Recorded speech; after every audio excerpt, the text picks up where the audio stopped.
Yo, yo, yo, what is up, everybody? Chris here from Fake Sports News, Access Rotation, however the flip you know me on these interwebs, and I'm bringing you guys something a little bit different today. I figured since I'm testing out my new mic, might as well just sit here and go over some roster mania news. It's the off season, not a lot going on, don't have a lot of content to necessarily make right now, and gives me a chance to wear my new Subliners jersey that I got before Subliners, of course, ended as a team. So yeah, there's some interesting things going on. So the first order of business is, of course, this proposed LA Thieves super team, of course, consisting of Scrap, Envoy, Ghosty, and Hydra. If this team comes to fruition, they are probably the clear-cut best team right now. Just talent-wise, on paper, the only clear-cut like drawback is obviously Envoy's performance last year. But in terms of like top four, everybody else had a player who had a rough year. So I mean, in C9, they only have two players that we know of right now. More on that in a minute. I have a theory. So, looking at other LA Thieves news, if Kremp and Nasty leave LA Thieves, the most likely move for them in the beginning was, of course, Vancouver. People are thinking Boston Sticks. Of course, those were World Series Warzone. D-Real left C9, so not sure where he'll end up as a coach. I'm thinking Minnesota is a potential landing spot for him since they have a lot of money. Also, C9, they also have money and they need a coach if Sender is, of course, going to LA Thieves, like the rumors are saying. As you guys can see here, Sender to LA Thieves, if Hydra goes, is the most likely thing. So, yeah, so C9 are apparently looking to play out of LA this year. One of the early rumors was that Beans is the most likely player to replace Scrap as the flex on Ultra, which is kind of interesting. It's also speculated that Insight is being retained now that Envoy and Scrap are likely leaving.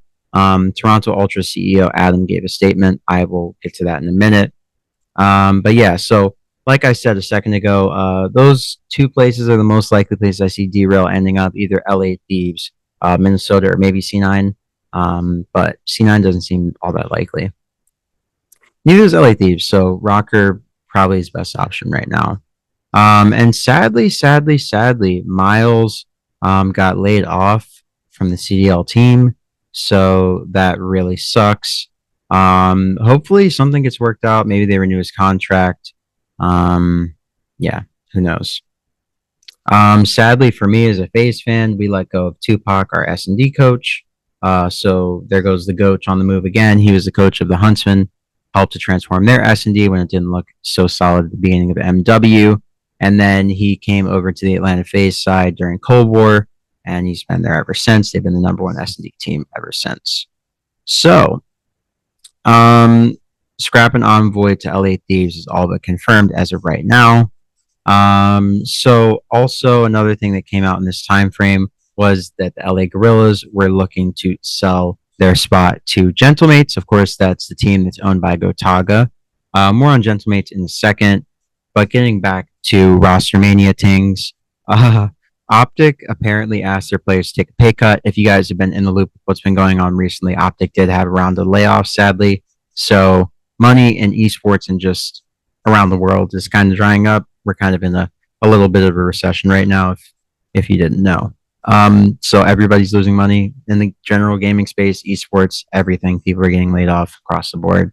Money's just not flowing like it used to. So let's get to the next piece of action.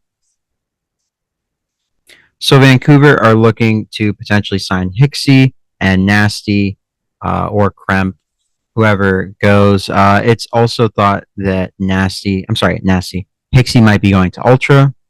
So if he does go to Ultra, then of course it would be Nasty and Hixie going from LA Thieves as a duo to, of course, that team. So Ultra are also interested in Real from Miami, but they need a buyout, which is possible. And Bance and Hixie have also been possibly linked to Ultra, so we might see Bance go back to Ultra. That's a possibility. There's another piece of news that I'm forgetting. I'll include it later when I edit this if need be. But yeah, that's pretty much everything. So you guys are up to date on all the news. One big name that is hanging in the balance, ladies and gentlemen. My GOAT. One of the only two players to have a rank in Call of Duty and Halo. This man, Matthew Formal Piper, the GOAT. The GOAT. The undisputed GOAT in my mind. But another interesting thing here, if you, like myself, are a Halo fan, you know that us Optic fans, we are in hell, and it is burning. It is absolutely burning. Do you guys see this? You guys know I'm an Atlanta Faze fan. Vanguard happened. Yeah, I see your comments down below. Ha ha ha. Rest in peace, Bozo. All this other stuff. Yep. I see it. But anyways, as an Optic Halo fan, this smells all too familiar. Second place at three majors, back to back to back. The last one being Atlanta. They also lost at Salt Lake City. They got second place at Salt Lake City, losing 2 best of 5s. Not sure why the wiki hasn't updated that yet. Probably just because they're like, damn, we'll just let that else like sit with you Optic fans till the next event. But yeah, no, it definitely happened. I was mind blown. I thought Optic were finally going to correct all their wrongs. They gave all of us hope again. And yeah. But anyways, with all that being said, Formal's almost 30. This is probably getting to be the end of his career, twilight of his career. COD is popping. Halo's kind of in a down phase right now, viewership wise and just developer support wise, right? So it's only a matter of time before, with the declining viewership and everything, we start having some very uncomfortable conversations, similar to what happened to Gears of War. I think maybe Halo keeps going strong since it's Microsoft's strongest IP for the console, but I'm just not too sure. Gears of War, I thought, was also a strong leader for Microsoft, and we see what happened to that IP. So just trying times right now. And look at this, guys. Formal's been on Optic for 2 years and 6 months, okay? That is a very long time. The man's been playing Halo for 2 years at this point. I'm sorry. He started playing Halo in August of 2021 when the game dropped, right?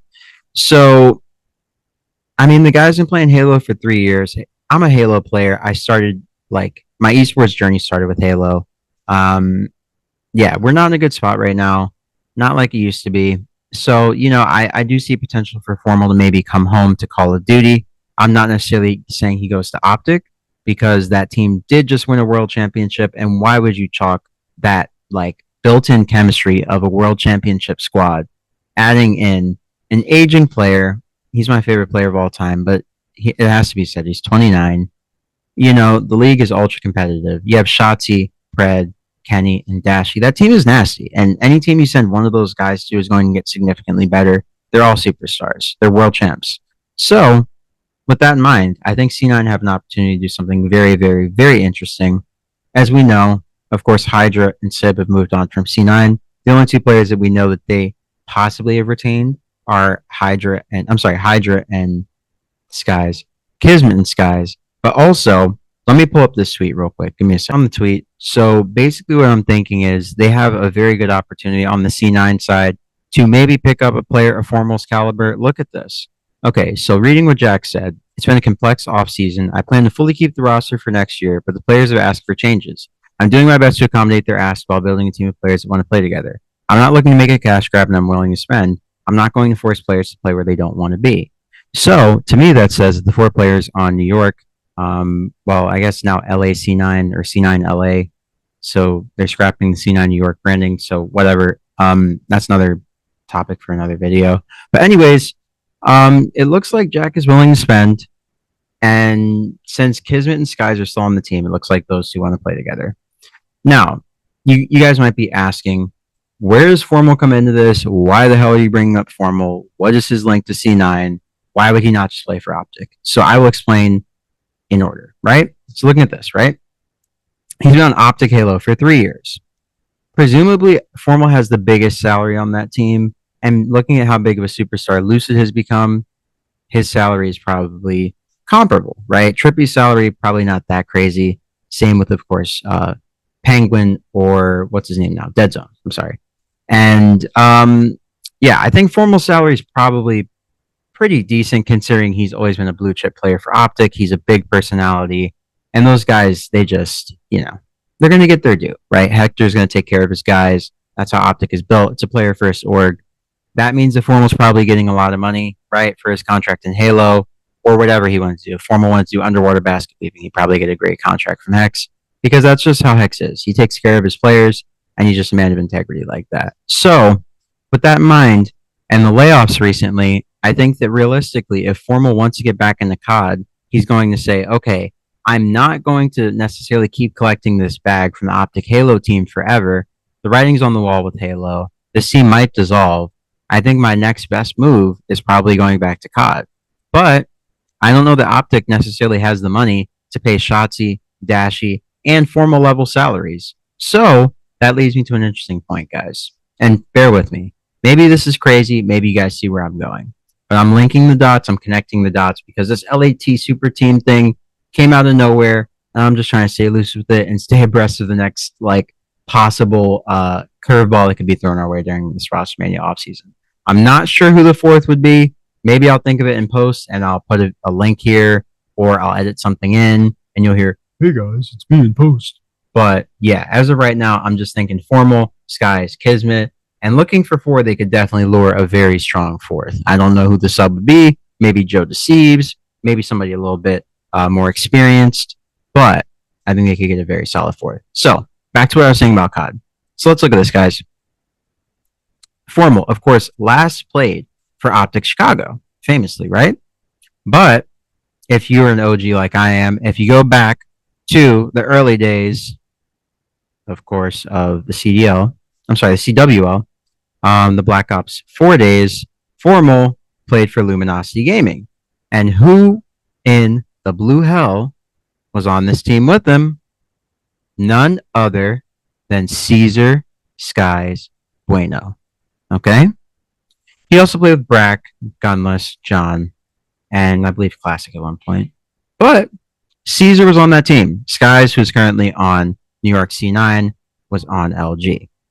Obviously, Formal replaced Octane when World War II happened and all that turmoil. But anyways, that leads me to that point. So there's obviously chemistry between Skyz and Formal. Formal is basically Skyz's pro COD father. If you go back to some of my Black Ops 4 videos when I was in college, ironically, I used to call Skyz Baby Formal. Like, a lot of Skyz playstyle, and part of the reason why I've always been a Skyz fan is because he reminds me a lot of Formal, who's obviously, like you guys know, my favorite player.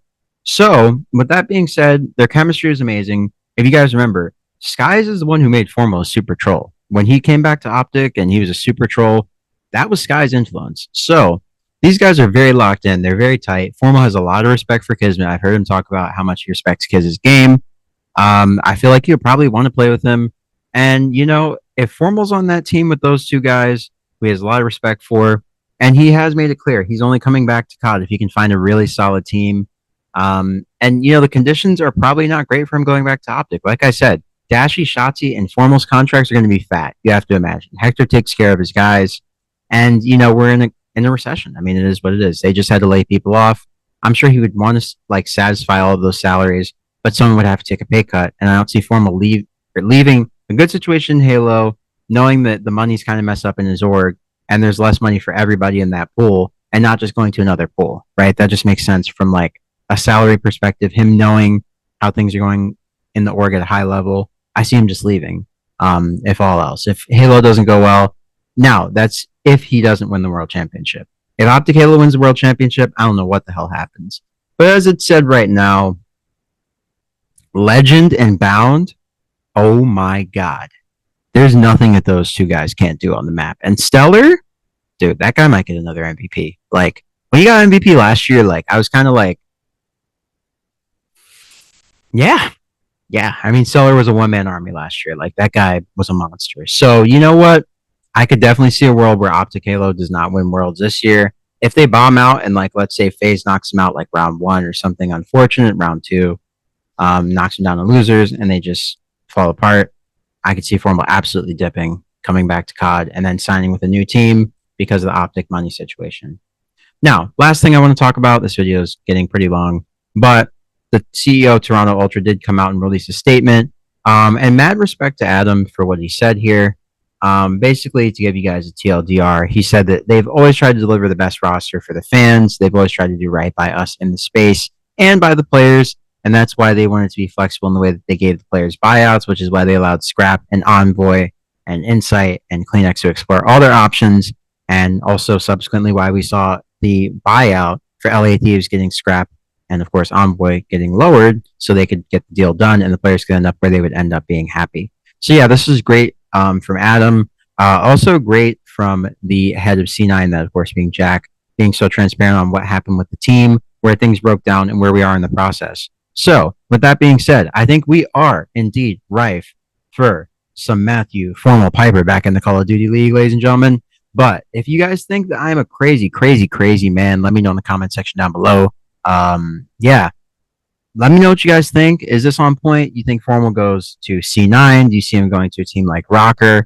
There are some teams that have a considerable amount of money to spend. Another team being Gentlemates. They could get into the mix and say, hey, we're just going to throw a bag at Formal, let him build a team, give him the keys, and he runs LA. I mean, he's from Cali. It's very possible. They clearly wanted Hydra. If they miss Hydra and the next big free agent that could possibly emerge is Formal, you would have to expect Gentlemates and a guy like Gotaga, who knows the Call of Duty scene oh so well. He's a former pro player himself. It's almost like Nadeshot running a French team, right? So Gotaga knows what's going on with Formal, with Optic, and he's very plugged in. So odds are he's probably thinking of this move as well. So yeah, let me know what you guys think down below in the comment section. And yeah, hope you guys enjoy this. Let me know what you guys think of this new microphone. Let me know what you think of the quality. I feel like it's pretty good, but if it's not, just let me know. Hope you guys enjoy this one. Hope you like, comment, and subscribe to the channel if you are new.